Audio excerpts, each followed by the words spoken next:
our foundation wide. Tunakwenda kusikia neno la Bwana ambapo tukaweze kuomba.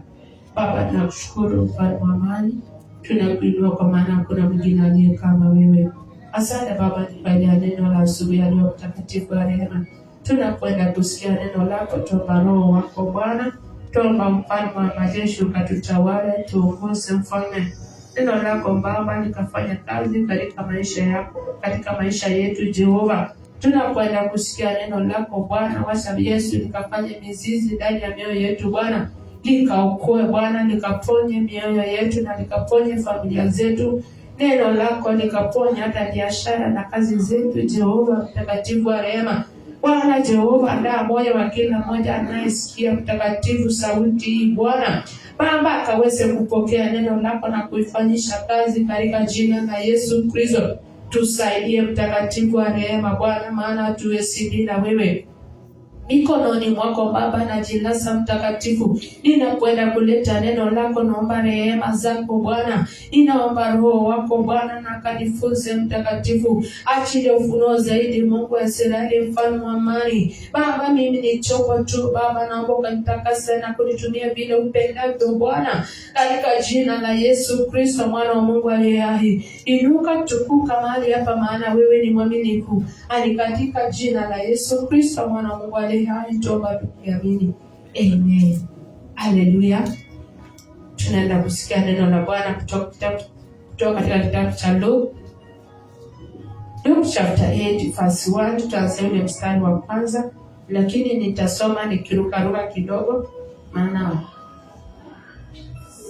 sitaweza kusoma yote. Kwanza mstari wa kwanza, I want to talk about the word of God with the prophet. Neno la Bwana ambalo liko na faida. Na neno la Bwana ni faida katika maisha ya mteule wa Bwana.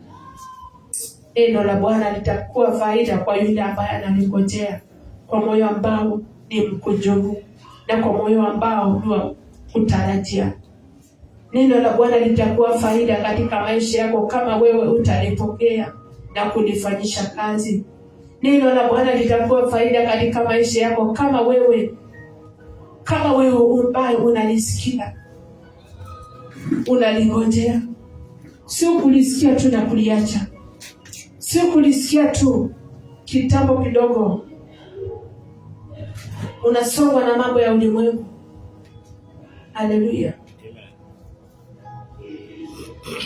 Kuna watu wanapokea neno la Bwana, tena wanapokea kwa furaha zaidi, lakini baada ya muda tu mdogo unapata wameisha. Wengine wanalipokea neno la Bwana na baada ya kusongwa na mambo ya dunia, fedha na mali ya dunia, unapata wameisha.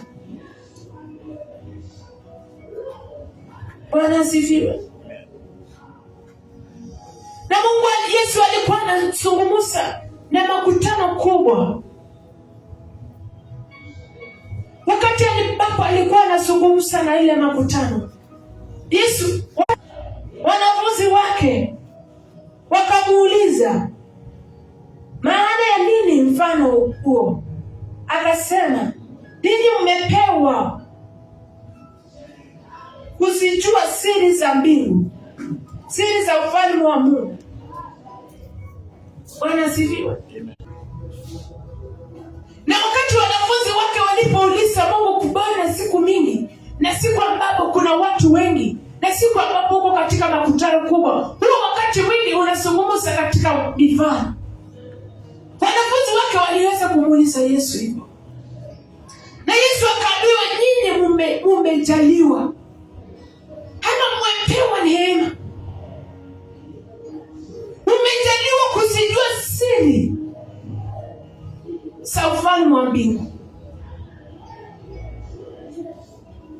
Na ndio maana katika makutano mingi kuna watu ambao wanafaa kuzungumziwa. Lakini wakati ambapo alikuwa na wanafunzi wake, kama ni kiti alikuwa anakiita kiti, Wanasifiwa. Hakuwa anasema ni kikalio, mbali kama ni kiti alikuwa na kiti, sababu wamejawa kuzijua siri. Safari mwambie,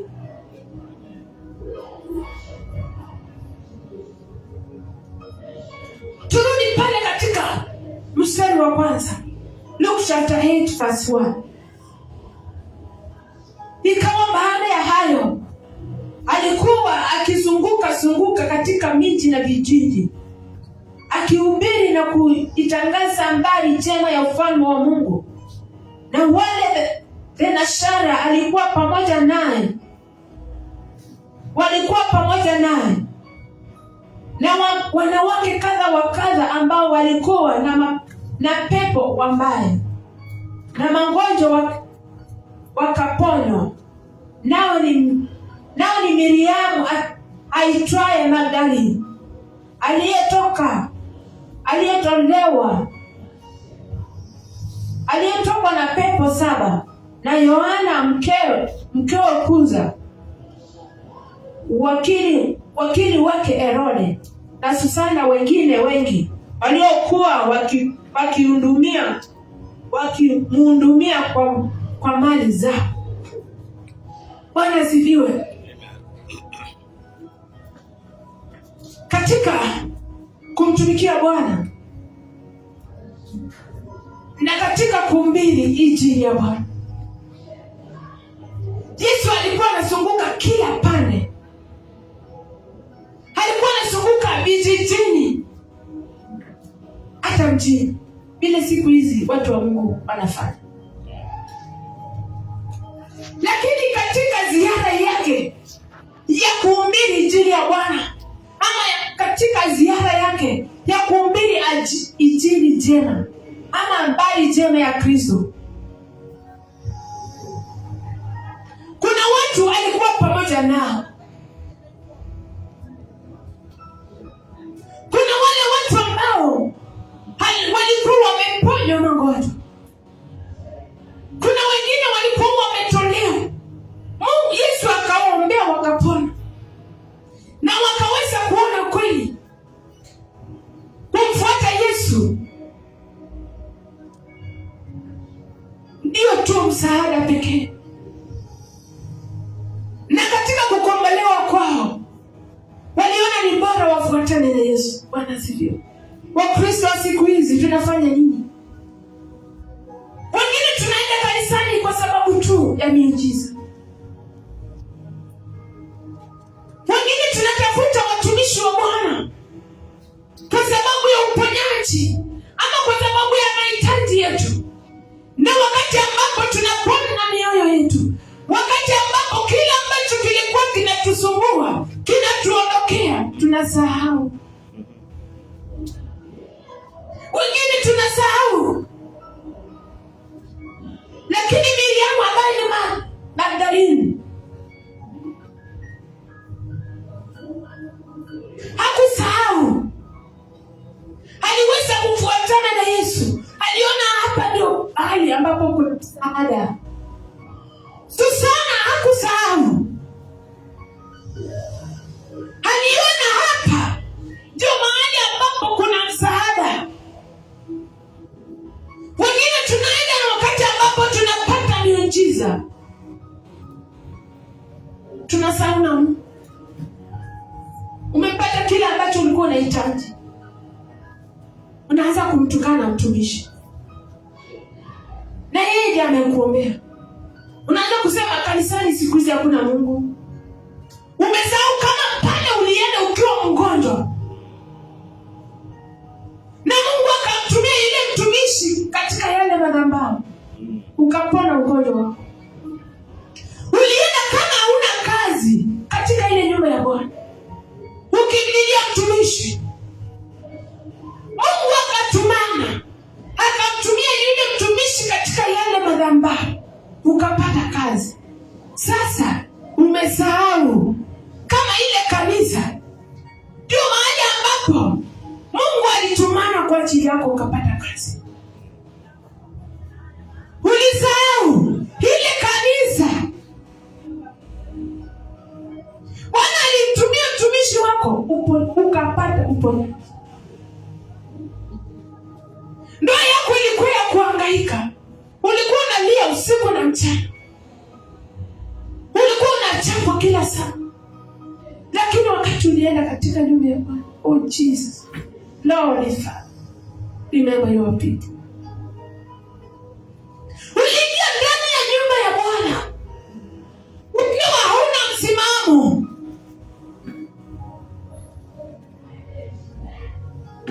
lakini wakati ambapo ulipata msimamo, wakati ambapo ulipata mwangaza, wakati ambapo uliweza kuona mbele kuna nini, ukasahau ile kanisa, hata ukaanza kumpusi mtumishi, ukaanza kudharau watumishi wa Bwana, ukaanza kudharau kanisa la Bwana. Oh God,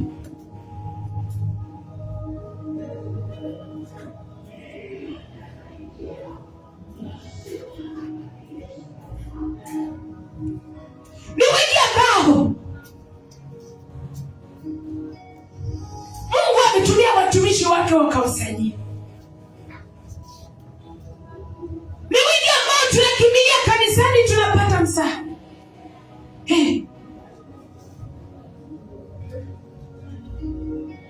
Hata kama itafika mahali mpendwa, utoke katika ile kanisa ambayo unaabudu, hata kama utafika mahali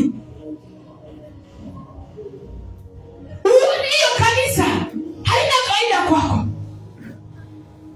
kwa njia nyingine ulipata msaada tu kidogo kwa hiyo kanisa, lakini ukafika mahali ukaona hakuna msaada mwingine.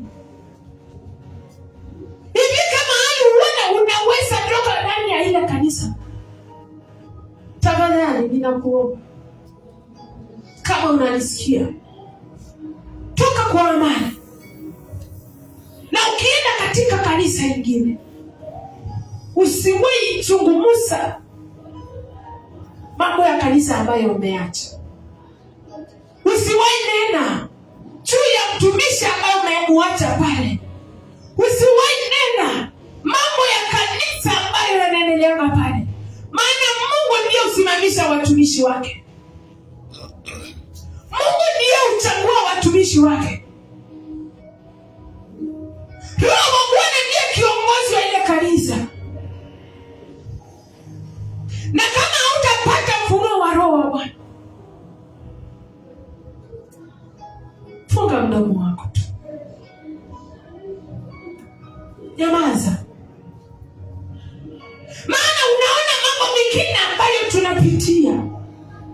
Unaweza toka katika ile kanisa na wakati unaenda katika kanisa lingine, unaanza kuona ni kana ya kwamba mambo yako yameanza kwenda sawa, kumbe ndio imeanza kuharibika mbaya sana.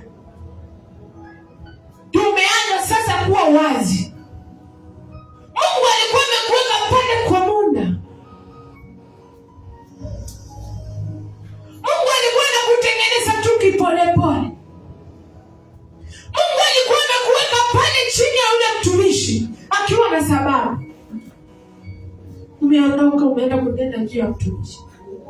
Jesus, saidia watu wako Bwana. Hapa maandiko ya Mungu yanazungumzia wanawake ambao walifuatana na Yesu, wanawake ambao ni wajasiri. Neno la Bwana liliweza kuwa faida katika maisha yao. Neno la Bwana liliweza kufanya mizizi ndani ya mioyo yao, na ndio maana walifuatana na Yesu. Hawakukata tamaa. Hawa wanawake walikuwa wanang'aramika kwa mali yao. Kumbuka kuna mwanamke hapa ambaye ni mke wa Kuza, ambaye mume wake alikuwa wakili mkuu wa Herode. Huyu ni mtu ambaye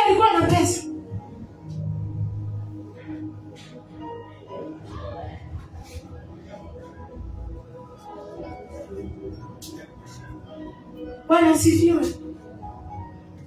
Huyu ni mtu ambaye alikuwa ameheshimika. Huyu ni mtu ambaye alikuwa anajulikana.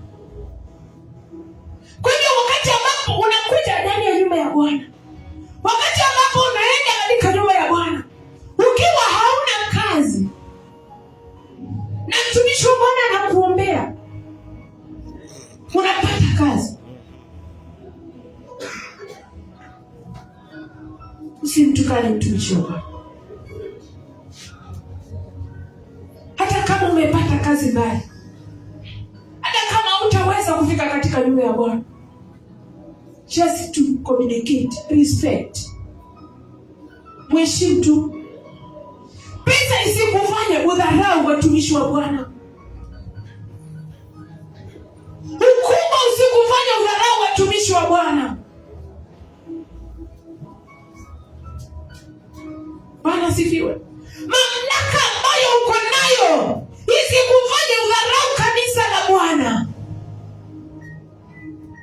Isikufanye udharau watumishi wa Bwana. Tunajua kuna mamlaka na kuna pesa mingi. Ukinena kila wananyamaza.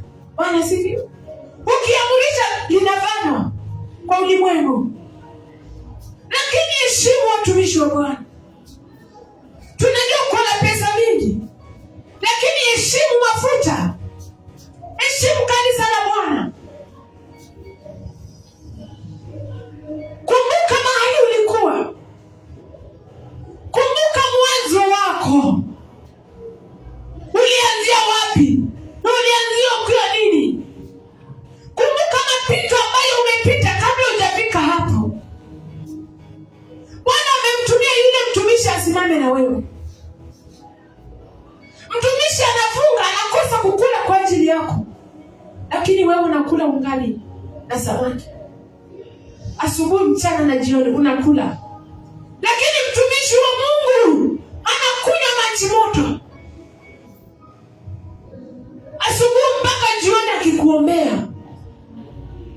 Amefunga kwa wiki mzima, ameenda mlimani kwa sababu yako. Wakati ambapo unapata fahamu, wakati ambapo unapata kazi, unaanguka. Oh Jesus. Vile ambavyo amejitesa kwa sababu yako, vile ambavyo amefunga kazi yake kwa wiki moja. Si tena familia, ako na familia inataka kukula, lakini amefunga kazi yake aende mlimani kwa sababu yako. Amejinyima chakula kwa sababu yako.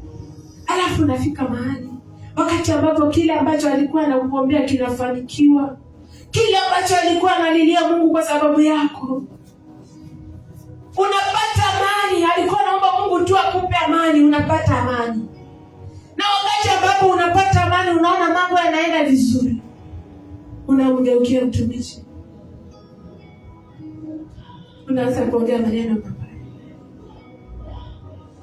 Wakati ambapo kanisa limesimama na wewe, linakushikilia, unasema haki kanisa niombeeni sana, kuna kitu ambacho ninataka kwenda ng'ambo, mabarua yangu nimepeleka, ninangojea. Kuna kasi ya ofisi ambayo ninangojea mahali. Kanisa simameni na mimi. Wakati ambapo kanisa linasimama na wewe, unaenda ng'ambo, mabarua yanakubalika, unaandikwa ofisini, wewe ndio wa kusema, unasahau. Unaanza kusema kanisani hakuna Mungu. Na hiyo kazi uko nayo umetoa kwa kanisa. Bwana sifi. Haleluya. Sisi Bwana hawezi akakunyang'anya. Lakini watu ambao wanasema hivyo, Bwana huwapa muda. Kama wewe unajua ni mmoja ambaye unasemanga hivyo, ni mmoja ambaye ukienda kwa kanisa unaenda kunena mambo ya kanisa ingine, Bwana amekupea muda. Kama wewe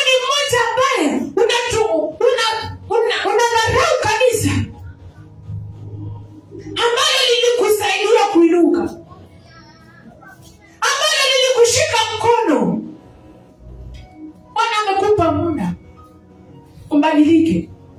Anza kubadilika. Anza kubadilika. Bwana asifiwe. Haleluya. Katika ziara ya Yesu akieneza habari njema pamoja na wanafunzi wake na wale wanawake ambao walikuwa wameponya magonjwa,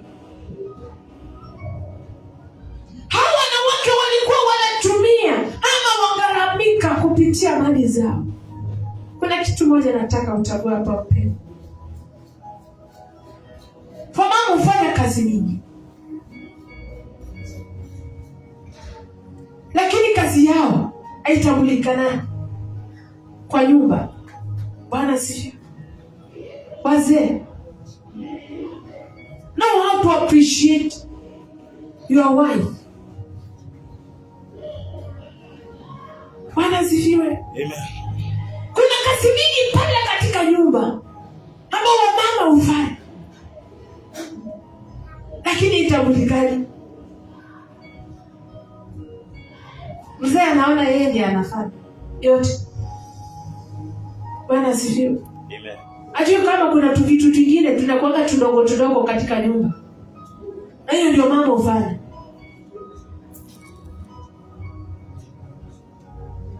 Wamama ambao hufanya kazi, pengine mzee anaweza ona pesa yako ajui mahali ambapo inaenda. Bwana asifiwe. Lakini kikombe ambayo iko katika ile nyumba ajui ilitoka wapi. Ilinunuliwa, nikanunuliwa na pesa. Hakupeana pesa, mama ndiye alinunua. Na wazee wengine wanauliza wake zao, na pesa yako inaeleka wapi? Bwana asifiwe. I understand you.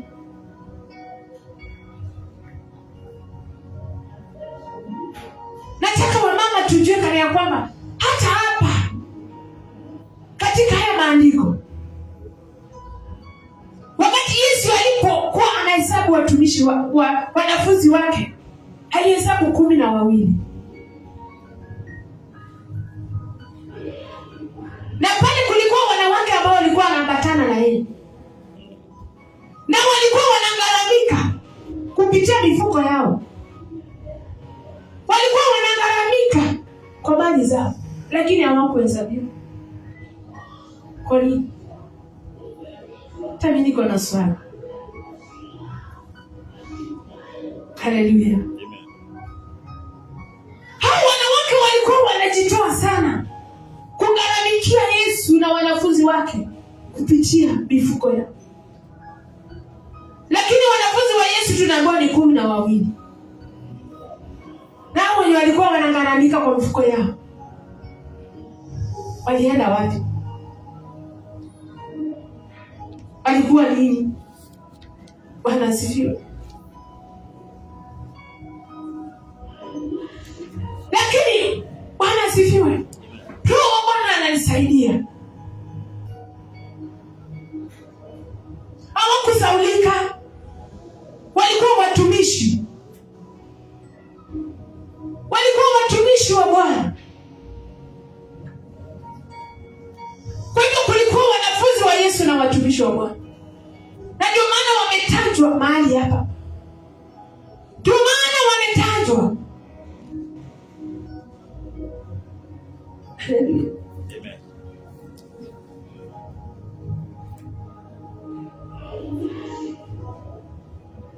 Kwa hivyo wewe ambao unasikia neno hili, jua ni mtumishi wa Bwana. Jua Bwana anakutambua. Mungu huwa anatambua watumishi wake.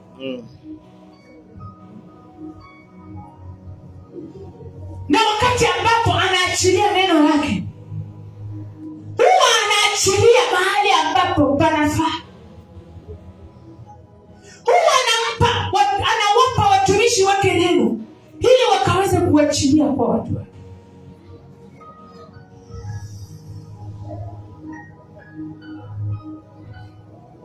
Wakati ambapo utakaposikiliza neno la Bwana na wakati ambapo utakapotii neno la Bwana, utaona faida ya neno la Bwana, utaona matunda ya neno la Bwana.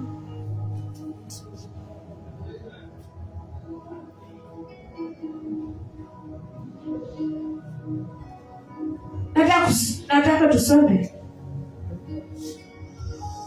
mstari wa 11 B.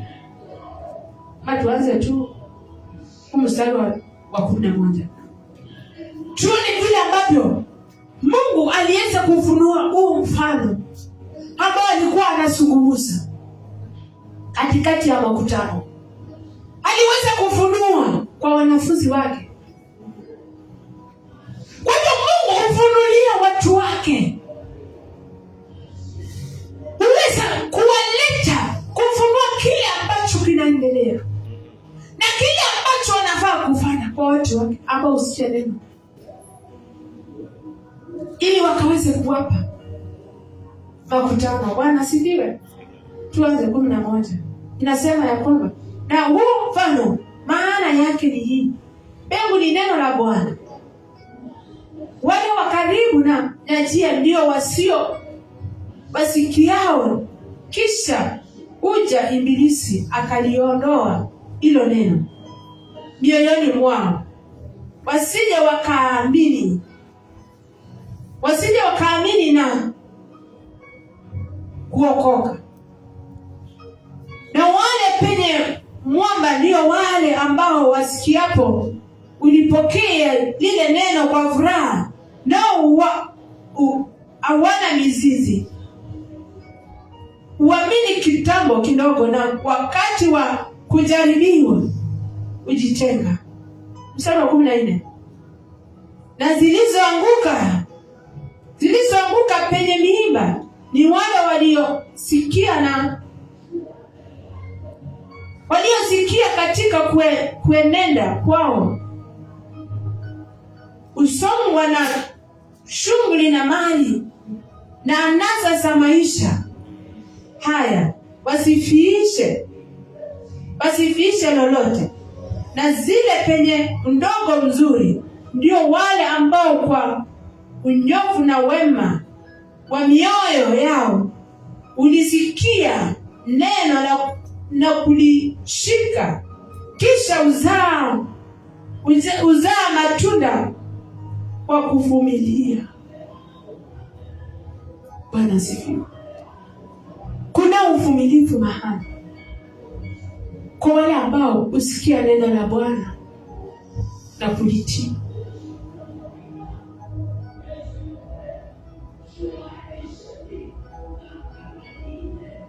Hapo tumeambiwa neno la Bwana ni mbegu.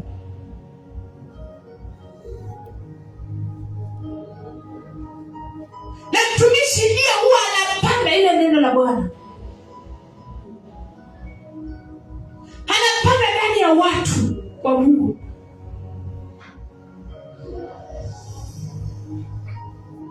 Bwana asifiwe.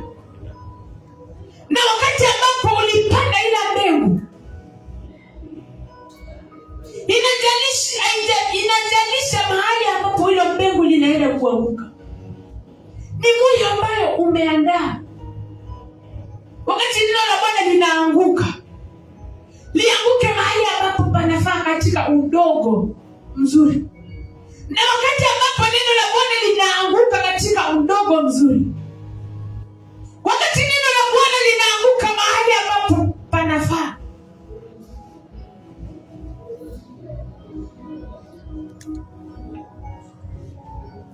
huwa linakuwa.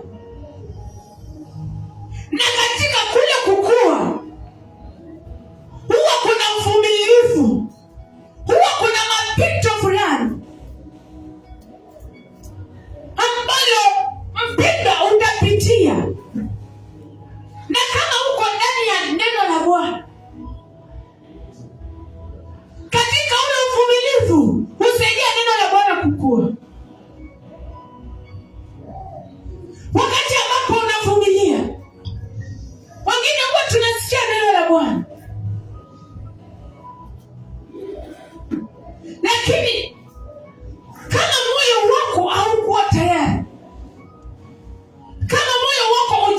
Sasa hivi